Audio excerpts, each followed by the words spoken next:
Praise the Lord. യേശുവിൽ ഏറ്റവും പ്രിയപ്പെട്ടവരെ, AFC മിഷണറി ഫാമിലീസിനെ പരിചയപ്പെടുത്തുന്ന എൻകൗണ്ടർ ആൻഡ് ജേർണി എന്ന ശുശ്രൂഷയുടെ രണ്ടാമത്തെ എപ്പിസോഡിലേക്ക് കർത്താവായ യേശു ക്രിസ്തുവിന്റെ ധന്യനാമത്തിൽ എല്ലാവരെയും വളരെ സന്തോഷത്തോടെ സ്വാഗതം ചെയ്യുന്നു. ഇന്ന് നമ്മോടൊപ്പം ആയിരിക്കുന്നത് ദൈവാനുഭവങ്ങൾ വളരെയേറെയുള്ള ടോമിന്റെയും ജിജിയുടെയും കുടുംബമാണ്. AFCM അറ്റ്ലാന്റ കമ്മ്യൂണിറ്റിയുടെ തുടക്കം മുതലേ അവർ അതിന്റെ ഭാഗമാണ്. അതോടൊപ്പം തന്നെ അവർ കോർ ടീം അംഗങ്ങളും കൂടിയാണ്. നമുക്ക് അവരെ പരിചയപ്പെടാം.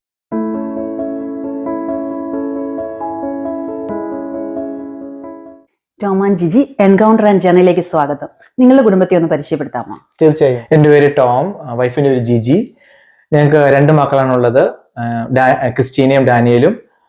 ഞങ്ങൾ 2 പേരും IT ഫീൽഡാണ് വർക്ക് ചെയ്യുന്നത്. ഞങ്ങൾ US വന്നിട്ട് ഏകദേശം 18 വർഷത്തോളമായി. ഞങ്ങൾ AFC അറ്റ്ലാന്റ കമ്മ്യൂണിറ്റിയുടെ ഭാഗമായ ദൈവമാനുഗ്രഹിച്ചതിനെ ഓർത്ത് നന്ദി പറയുന്നു. ഞാൻ മീഡിയ മിനിസ്ട്രിയിലും ജിജി ഇന്റർസെഷൻ മിനിസ്ട്രിയിലുമാണ് ശുശ്രൂഷ ചെയ്യുന്നത്. പരിചയപ്പെടുത്തിയതിന് നന്ദി.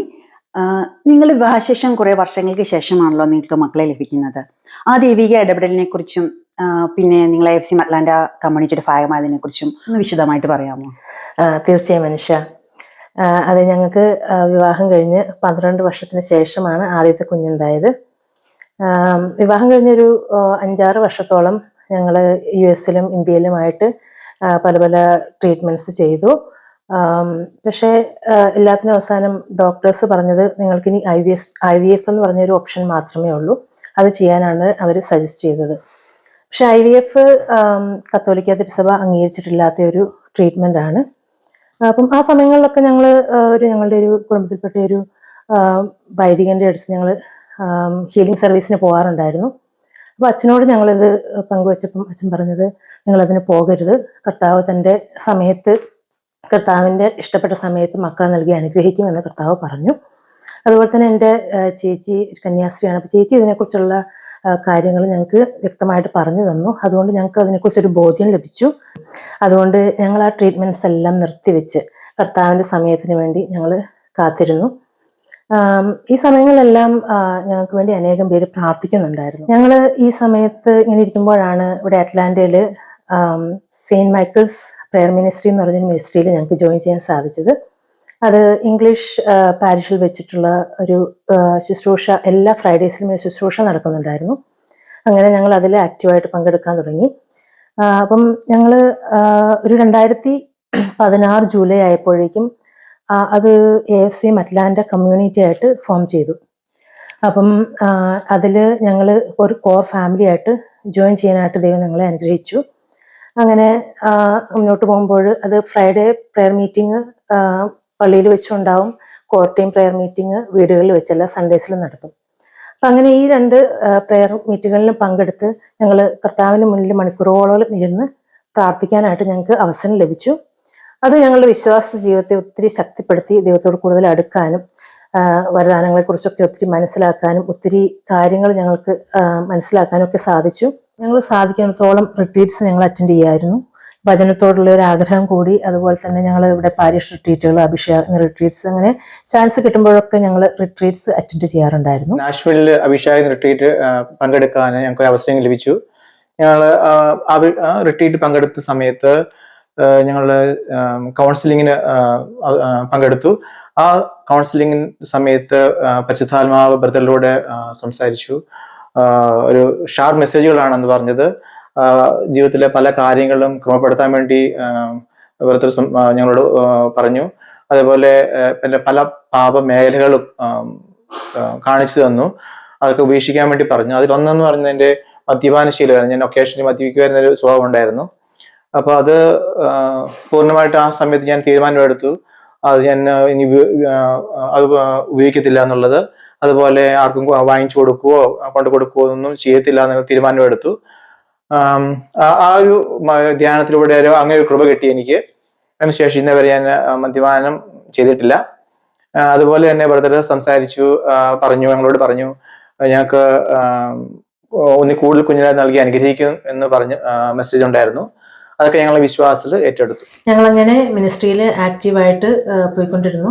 അപ്പം ഞങ്ങളുടെ ഈ കൂട്ടായ്മകളിലൊക്കെ ഞങ്ങൾ പങ്കെടുക്കുമ്പോൾ ഞങ്ങൾക്ക് പിന്നെയും ഒത്തിരി മെസ്സേജസ് കിട്ടിക്കൊണ്ടിരുന്നു, സന്ദേശങ്ങൾ കിട്ടിക്കൊണ്ടിരുന്നു, നിങ്ങൾക്ക് കർത്താവ് മക്കളെ നൽകുന്നതായിട്ട്. അപ്പോൾ അത് ഞങ്ങളെ ആ ഒരു കാത്തിരിപ്പുണ്ടായിരുന്നതിന് ശേഷം ആ ഒരു കാത്തിരിപ്പിൽ ഞങ്ങളെ അത് ഒത്തിരി ശക്തിപ്പെടുത്തി. ഞങ്ങൾക്ക് പിന്നെ മക്കളില്ലാത്തതിനെ കുറിച്ചുള്ള വിഷമം അങ്ങനെ ഞങ്ങൾ അതിനെക്കുറിച്ച് ചിന്തിക്കാറില്ല. അത് ദൈവത്തിൻ്റെ സമയത്ത് അത് തന്നോളും എന്നുള്ള പൂർണ്ണ ബോധ്യത്തോടെ ഞങ്ങൾ ശുശ്രൂഷകളിലൊക്കെ ഇൻവോൾവ് ആയി ഞങ്ങൾ മുന്നോട്ട് പോയിക്കൊണ്ടിരുന്നു. പിന്നെ ഞങ്ങൾ പിന്നീട് റിട്രീറ്റ്സ് ഒക്കെ അറ്റൻഡ് ചെയ്യുന്നുണ്ടായിരുന്നു.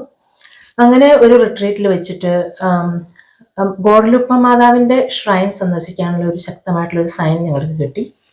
അതനുസരിച്ച് അതിന് അടുത്ത മാസം തന്നെ ഞങ്ങൾക്ക് അവിടെ പോകാനായിട്ട് ഒരു അവസരം ലഭിച്ചു. ഞങ്ങളവിടെ മാതാവിൻ്റെ അടുത്ത് പോയി, ഗോഡലുപ്പ മെക്സിക്കോയിൽ പോയി മാതാവിൻ്റെ അടുത്ത് പോയി. നല്ലൊരു അനുഭവമായിരുന്നു. അങ്ങനെ അവിടുന്ന് ഞങ്ങൾ തിരിച്ചു വന്ന് നെക്സ്റ്റ് മന്തിൽ ഞാൻ പ്രഗ്നൻ്റ് ആയി. അങ്ങനെ ആദ്യത്തെ കുഞ്ഞ് ഒക്ടോബർ മാസം 1-ാം തീയതി ജനിച്ചു. അതൊരു നോർമൽ ഡെലിവറി ആയിരുന്നു.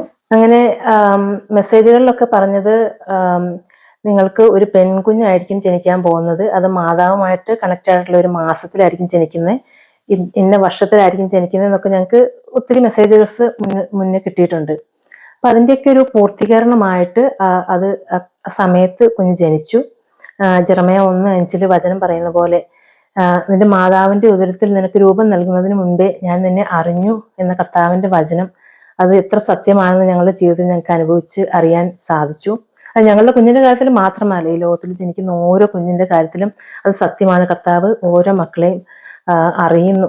അവർ ഉദരത്തിൽ രൂപം നൽകുന്നതിന് മുന്നേ കർത്താവ് അറിയുന്നു. അങ്ങനെ 12 വർഷത്തിന് ശേഷം 2019 ഒരു മകളെയും അതിനുശേഷം ഒരു മകനെയും കൂടി തന്ന് കർത്താവ് ഞങ്ങളെ അനുഗ്രഹിച്ചു. ദൈവത്തിന് സ്തുതി. ഇത് വളരെ ശക്തമായ ഒരു ടെസ്റ്റിമണിയാണ്. ഇത് കേട്ടപ്പോൾ എനിക്ക് ഓർമ്മ വന്നത് വിശുദ്ധ പൗലോസ്ലീഹ റോമക്കാർക്ക് എഴുതിയ ലേഖനം 4-ാം അധ്യായം 20-ാം വാക്യത്തിൽ നാം ഇങ്ങനെ വായിക്കുന്നു: അവൻ വിശ്വാസമില്ലാത്തവനെ പോലെ ദൈവത്തിന്റെ വാഗ്ദാനത്തിനെതിരായി ചിന്തിച്ചില്ല, മറിച്ച് ദൈവത്തിൽ മഹത്വപ്പെടുത്തിക്കൊണ്ട് വിശ്വാസത്താൽ ശക്തി പ്രാപിച്ചു. നിങ്ങളുടെ അനുഭവവും എനിക്ക് ഇങ്ങനെയാണ് തോന്നുന്നത്. നിങ്ങൾ ദൈവത്തിന്റെ വാഗ്ദാനത്തിൽ വിശ്വസിച്ചു, അത് വിശ്വസിച്ചപ്പോൾ നിങ്ങൾക്ക് അതൊരു ശക്തിയായി. അപ്പൊ നിങ്ങളുടെ ആകുലതയൊക്കെ, ഇവരുടെ ആകുലതയൊക്കെ ഉത്കണ്ഠയൊക്കെ പോയി. അവര് അത് കർത്താവിന്റെ ശുശ്രൂഷയിൽ, കർത്താവിന്റെ മിനിസ്ട്രിയിൽ അവർ പ്രവർത്തിച്ചു. അപ്പോൾ അവർക്ക് അവരുടെ വാഗ്ദാനത്തിന്റെ ആ പൂർത്തീകരണം കാണുവാനായിട്ട് അവർക്ക് സാധിക്കും. ടോമി ജിജി, അപ്പം നമ്മൾ AFCM കമ്മ്യൂണിറ്റിയുടെ, AFCM അറ്റ്ലാന്റ കമ്മ്യൂണിറ്റിക്ക് 7 പില്ലേഴ്സ് ഉണ്ട്. Sacramental life, word of God, prayer, tithing, പിന്നെ ഞായറാഴ്ച പരിശുദ്ധമായിട്ട് ആചരിക്കുക, community life and be open to life. അപ്പോൾ നമുക്കത് ഫോളോ ചെയ്യാനുള്ള നമുക്കതിനുള്ള ഫ്രീഡം ഉണ്ട്. നിങ്ങളത് ഫോളോ ചെയ്യുന്നുണ്ടെന്ന് എനിക്കറിയാം. എന്നാലും നിങ്ങൾ അതിൽ കൂടുതൽ നിങ്ങൾക്ക് ദൈവാനുഭവത്തിലേക്ക് കൂടുതൽ നിങ്ങളെ അടുപ്പിച്ചതോ അല്ലെങ്കിൽ അത് നിങ്ങൾ ഫോളോ ചെയ്തപ്പോൾ നിങ്ങൾക്ക് പ്രത്യേക അനുഭവം ഉണ്ടെങ്കിൽ അങ്ങനെ ഒരു 2 പില്ലേഴ്സിനെ കുറിച്ചൊന്ന് വിശദമായിട്ട് പറയാമോ? ഞങ്ങൾ എല്ലാ പില്ലേഴ്സും ഫോളോ ചെയ്യാൻ ശ്രമിക്കുന്നുണ്ട്. അതിൽ ഏറ്റവും കൂടുതൽ ഞങ്ങൾ സ്പർശിച്ചത് സാക്രമെന്റ് ലൈഫാണ്. ഞങ്ങൾക്ക് ദൈവകൃപയാൽ എല്ലാ ദിവസവും ഫാമിലി ആയിട്ട് ഹോളി മാസ് അറ്റൻഡ് ചെയ്യാനായിട്ട് ഞങ്ങൾക്കൊരു കൃപ കിട്ടി. അതുപോലെ 2 ആഴ്ച കൂടുമ്പോൾ കുമ്പസാരം നടത്താനായിട്ട് ഞങ്ങൾ ശ്രമിക്കുന്നുണ്ട്. അതുകൊണ്ട് ഈ കുർബാനയോടുള്ള ഒരു സ്നേഹം ഞങ്ങൾക്ക് വർദ്ധിച്ചു, കർത്താവിനോടുള്ള സ്നേഹം വർദ്ധിച്ചു. അപ്പം ഞങ്ങൾക്ക് ഒരു ദിവസം കുർബാനയ്ക്ക് പോകാൻ സാധിച്ചില്ലെങ്കിൽ അത് നമുക്കൊരു കുറവായിട്ട് നമുക്കത് ജീവിതത്തിൽ അനുഭവപ്പെടുന്നുണ്ട്. നമ്മൾ എല്ലാ ദിവസവും കുർബാനയ്ക്ക് പോയി കർത്താവിന് മുന്നിൽ പോയി എല്ലാം സമർപ്പിച്ച് കഴിയുമ്പം കർത്താവ് നമ്മുടെ ജീവിതത്തിലെ കാര്യങ്ങളെല്ലാം ഏറ്റെടുത്ത് നടത്തുന്നതായിട്ട് നമുക്ക് ഫീൽ ചെയ്യുന്നുണ്ട്. അതുപോലെ തന്നെ ഞങ്ങളെ സ്വാധീനിച്ച വേറൊരു പില്ലറാണ് ടൈത്തിങ്. ഞങ്ങൾ മുമ്പൊക്കെ ടൈത്തിങ് ആയിട്ട് കൊടുക്കാറില്ല. ഞങ്ങൾ ദൈവശുശ്രൂഷയ്ക്കായിട്ട് നമ്മൾ കൊടുക്കും, അത് നമ്മൾ നേർച്ചയിടും, പാവങ്ങൾക്ക് കൊടുക്കും. പക്ഷേ നമ്മുടെ വരുമാനത്തിൻ്റെ 10% മാറ്റിവെക്കാനായിട്ട്, അതും നമ്മുടെ ഗ്രോസ് ഇൻകത്തിൻ്റെ 10% മാറ്റിവെച്ച് ദൈവശുശ്രൂഷയ്ക്കായിട്ട് വിനിയോഗിക്കാനായിട്ട് ഞങ്ങൾക്ക് ഈ പില്ലർ ഫോളോ ചെയ്യുന്നതിന് ശേഷം ഞങ്ങൾക്ക് സാധിക്കുന്നുണ്ട്. അത് ഞങ്ങളുടെ ജീവിതത്തിൽ വലിയൊരു അനുഭവമായിട്ട് മാറുന്നുണ്ട്. ഞങ്ങളുടെ സാമ്പത്തിക മേഖലയിലെല്ലാം കർത്താവ് അനുഗ്രഹിക്കുന്നതായിട്ട് ഞങ്ങൾക്കത് ഫീൽ ചെയ്യാൻ തോന്നുന്നു.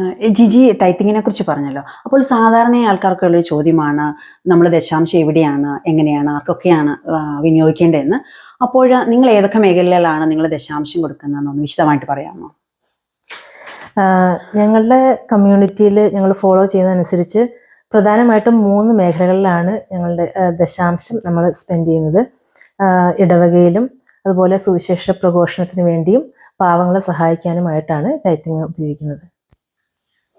ജിജി അത് വിശദമായിട്ട് പറഞ്ഞതിന് വളരെ നന്ദി. നിങ്ങൾ FCM അറ്റ്ലാന്റ കമ്മ്യൂണിറ്റിയുടെ ഭാഗമായിട്ട് അതിന്റെ തുടക്കം മുതലേ പ്രവർത്തിക്കുന്നുണ്ടല്ലോ. അപ്പോൾ നിങ്ങൾ മിനിസ്ട്രിയിൽ പ്രവർത്തിച്ചപ്പോൾ നിങ്ങൾക്ക് വളരെയേറെ ദൈവാനുഭവങ്ങൾ ഉണ്ടായിട്ടുണ്ടാകാം. തീർച്ചയായിട്ടും ഉണ്ടായിട്ടുണ്ട്. അപ്പം നിങ്ങൾക്ക് അതിലേറ്റവും കൂടുതൽ നിങ്ങളെ സ്വാധീനിച്ചു അല്ലെങ്കിൽ നിങ്ങളായിട്ട് സ്പർശിച്ച 1-2 അനുഭവങ്ങൾ പ്രേക്ഷകരുമായിട്ട് പങ്കുവയ്ക്കാമോ? ഓക്കെ അനീഷ, എന്നെ ഏറ്റവും കൂടുതൽ സ്പർശിച്ച ഒരു അനുഭവം എന്ന് വെച്ച് കഴിഞ്ഞാൽ അനോയിന്റിംഗ് ഫെയർ ഇന്റർസെഷൻ സെന്റർ വന്നത് തന്നെയാണ്. 2017 മുതൽ തന്നെ ഞങ്ങളുടെ ടീം മീറ്റിങ്ങുകളിൽ ഞങ്ങൾക്ക് പ്രാർത്ഥിക്കുമ്പോൾ പല മെസ്സേജസുകൾ കിട്ടുന്നുണ്ടായിരുന്നു. ഇവിടെ ഒരു സെന്റർ ഉയർന്നു വരുന്നുണ്ടെന്നും അതിരിക്കുന്ന സ്ഥലത്തെക്കുറിച്ചും അവിടെയുള്ള ബിൽഡിങ്ങിന്റെ റൂഫിന്റെ കളറടക്കം കർത്താവ് ഞങ്ങൾക്ക് വെളിപ്പെടുത്തുന്നുണ്ടായിരുന്നു. തുടർന്ന് 2018 തുടക്കത്തിൽ ബഹുമാനപ്പെട്ട സീവർ ഖാൻ വട്ടാൽ അച്ഛൻ അറ്റ്ലാന്റ സന്ദർശിച്ചപ്പോൾ അച്ഛനിലൂടെയും ഇങ്ങനെയൊരു സെന്റർ ഉയർന്നു വരുന്ന കാര്യം കർത്താവ് ഞങ്ങളോട് സംസാരിച്ചു. അങ്ങനെ കാര്യങ്ങൾ വളരെ പെട്ടെന്ന് മുന്നോട്ട് പോയി. 2018 ജൂലൈ ആയപ്പോഴേക്കും കർത്താവ് സെന്റർ നൽകി അനുഗ്രഹിച്ചു. അങ്ങനെ നാളുകൾക്ക് മുൻപേ കർത്താവ് വെളിപ്പെടുത്തിയ എല്ലാ കാര്യങ്ങളും ഞങ്ങൾക്ക് അവിടെ കാണാൻ സാധിച്ചു. കർത്താവ് തന്ന അടയാളങ്ങളെല്ലാം അതുപോലെ കാണാൻ ഞങ്ങൾക്ക് സാധിച്ചു. അത് ഞങ്ങളുടെ വിശ്വാസത്തെ, ഞങ്ങളെ മാത്രമല്ല ഞങ്ങളുടെ കമ്മ്യൂണിറ്റിയിലുള്ള എല്ലാവരുടെയും വിശ്വാസത്തെ ഒത്തിരി വർദ്ധിപ്പിച്ചു. അങ്ങനെ കർത്താവ് ഇതെല്ലാം മുൻകൂട്ടി പ്ലാൻ ചെയ്തതാണെന്നുള്ളത് ഞങ്ങൾക്ക് ബോധ്യപ്പെട്ടു. അത് എനിക്ക് നല്ലൊരു ദൈവാനുഭവമായിട്ട് മാറി. Thank you Tom and Jiji, it's very inspiring. നമുക്കൊരു പ്രാർത്ഥനയോടുകൂടി കൺക്ലൂഡ് ചെയ്യാം. ഞങ്ങൾക്ക് ഇങ്ങനെ ഷെയറിങ്ങിനായിട്ട് ഇങ്ങനെ ഒരു അവസരം ലഭിച്ചതിനെ ഓർത്ത് നന്ദി പറയുന്നു. നമുക്ക് പ്രാർത്ഥിക്കാം. കാരുണ്യവാനായ ദൈവമേ, ഈ സമയം ഞങ്ങളെ ശ്രവിച്ചുകൊണ്ടിരിക്കുന്ന ഓരോ മക്കളെയും കർത്താവിൻ്റെ ഹൃദയത്തിലേക്ക് ഞങ്ങൾ സമർപ്പിക്കുന്നു. അവരെ സമൃദ്ധമായി അനുഗ്രഹിക്കണമെന്ന് പ്രാർത്ഥിക്കുന്നു. ഏറ്റവും പ്രത്യേകമായിട്ട് മക്കളില്ലാത്തവർ ആരെങ്കിലും ഇത് കാണുന്നുണ്ടെങ്കിൽ അവരെ മക്കളെ നൽകി അനുഗ്രഹിക്കുന്നതിന് വേണ്ടി ഞങ്ങൾ പ്രത്യേകം പ്രാർത്ഥിക്കുന്നു. എല്ലാവരെയും ആത്മീയവും ശാരീരികവുമായിട്ടുള്ള എല്ലാ കൃപാവരങ്ങളാലും നിറയുന്നതിന് വേണ്ടി കർത്താവായ യേശുവിന്റെ നാമത്തിൽ ഞങ്ങൾ പ്രാർത്ഥിക്കുന്നു. ആമേൻ. പ്രിയപ്പെട്ടവരെ, ടോമിന്റെയും ജിജിയുടെ അനുഭവം നിങ്ങളെ ഓരോരുത്തരെയും വിശ്വാസത്തിലും ആത്മീയതയിലും ശുശ്രൂഷയിലും വളരുവാൻ സഹായിക്കട്ടെ എന്ന് പ്രാർത്ഥിക്കുന്നു. എൻകൗണ്ടർ ആൻഡ് ജേർണിയുടെ അടുത്ത എപ്പിസോഡിൽ കണ്ടുമുട്ടുന്നത് വരെ നമുക്ക് പ്രാർത്ഥനയിലായിരിക്കാം. AFCM അറ്റ്ലാന്റ കമ്മ്യൂണിറ്റി നിങ്ങൾക്ക് വേണ്ടി പ്രാർത്ഥിച്ചുകൊണ്ടേയിരിക്കും. Bye bye.